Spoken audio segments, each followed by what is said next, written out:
गणेशपञ्चरत्नं मोदगरत्तमोदगं सदा विमुक्तिसाधकं कलाधरावदंसकं विलासिलोकरक्षकम् अनायकैकनायकं विनाशिदेवदैत्यकं नदासुवासुनाशकं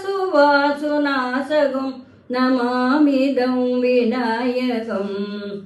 नदेदरादिभीकरं नवोदितार्कभास्वरं नमः सुरारिनिर्जरं नदादिकावदुदरं सुरेश्वरं निधीश्वरं गजेश्वरं गणेश्वरं मगेश्वरं तमाश्रये परत्परं निरन्तरं समस्तलोकशङ्करं निरस्तदैत्यकुञ्जरं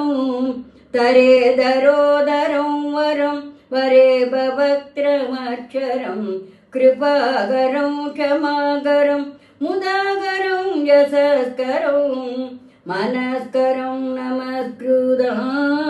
नमस्करोमि भास्वरम् अकिञ्चनार्दिमार्जनं सिरन्दनोक्तिभाजनं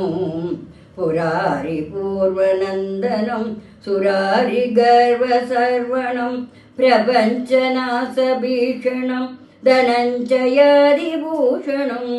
कपोलदानवारणं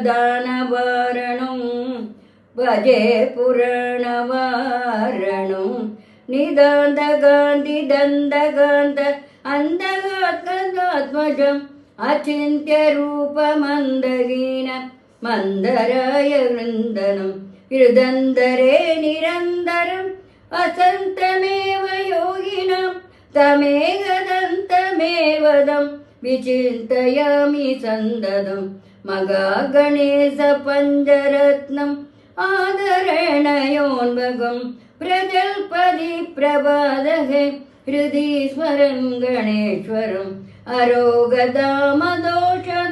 सुसागिदीं सुपुत्रदां समायुधायु अष्टभूति अभ्युभैदिशोचिरा